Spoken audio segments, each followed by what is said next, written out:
Stretch the right leg as far forward as you can. Hold it there, then see if the left leg can catch up.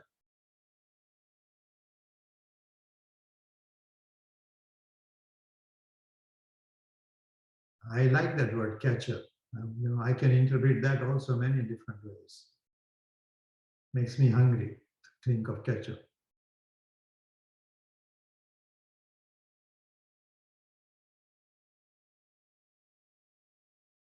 Having stretched the left leg better than the right, now let the right catch up. Then let the left catch up. Now the right catch up. Stretch each leg more than the other.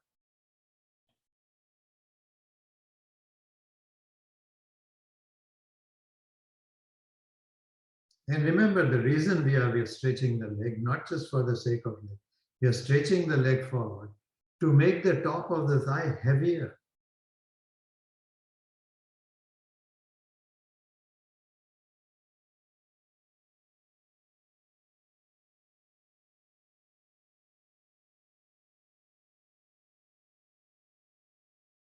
And the heavier the top thigh becomes, the taller I feel I'm sitting.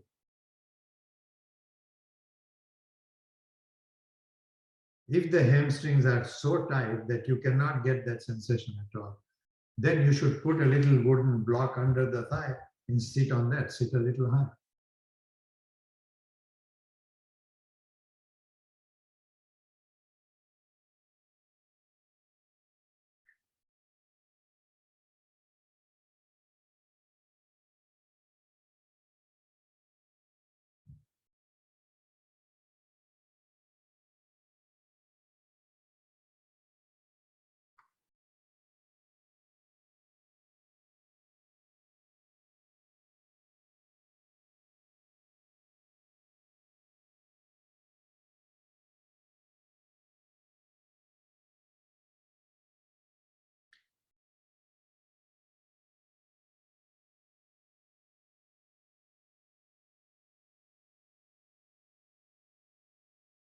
Just below the sit bones, at the very top of the thigh, you must have a sense of firm grounding there. Rest of the leg, if it grounds, very nice, but the main intention is at the top of the thigh.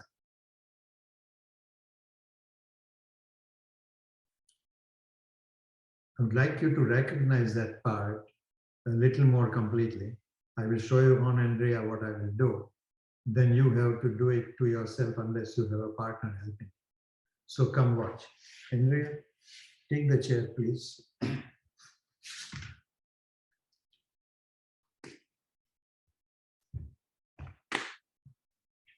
Let's put the chair here, facing that way.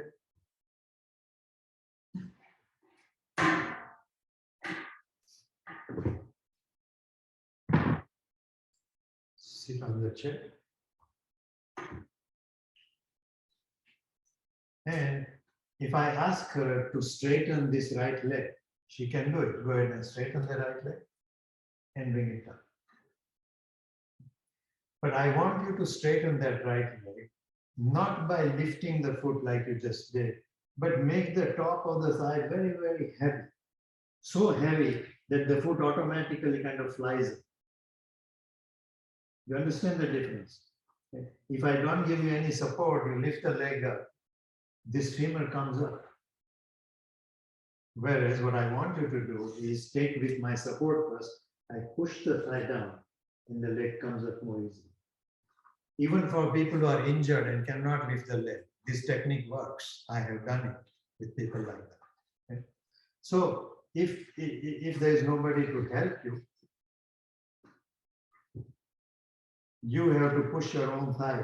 At the very top of the thigh, push the thigh down. Make it very heavy. Understand that when somebody else does it for you, it's going to be definitely better. But you can do it to yourself also.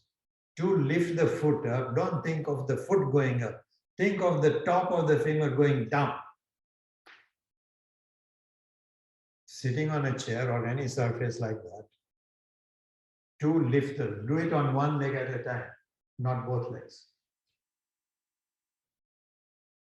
Teach yourself that to straighten the leg, to lift the foot, the mind wants to go to the foot and lift it up. I want you to change that. To lift the foot, just make the top of the thigh heavy. So when you're seated without lifting the leg, create a sense of heaviness in the very top of the femur. Use that sense to let the foot go up.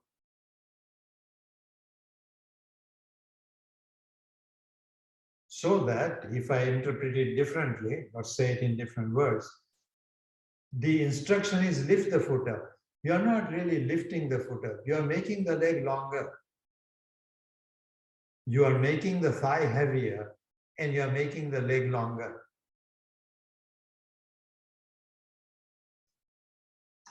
If you do that correctly and you understand what I'm saying, your breath will be easier and deeper. So use the breath. Inhale, on exhalation, push the thigh down. See that the foot becomes longer. The whole leg becomes longer.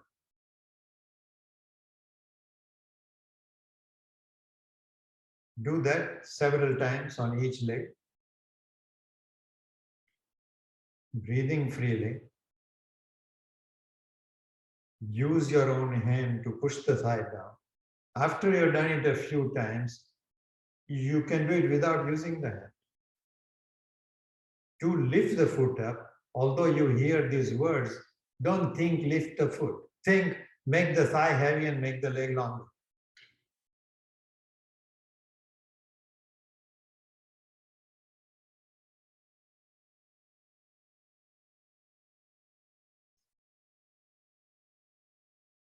And if you succeed with that, you have a little better sense of what I'm talking about. Then attempt to do that with both legs. First with your hands pushing the thigh down, and then without the use of the hand. To stretch the legs forward, a very little sense of wanting to lift the leg, but rather making the thighs heavy, top thigh heavy, lengthen the legs.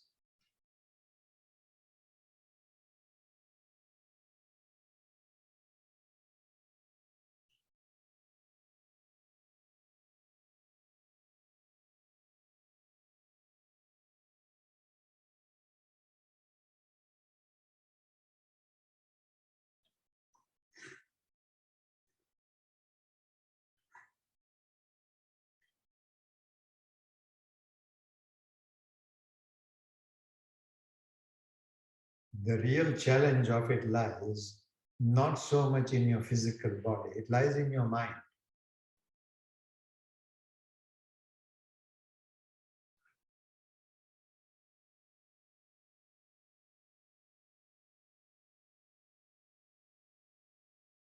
If you begin by saying, I can't, it will make it much worse. You know, when children are growing up, they get to a stage where they say, no, I can do it. They don't want you to help. Okay? Have that attitude. It's called Hatha, obstinate. That's what Hatha yoga means. Refusal to entertain the opposite possibility.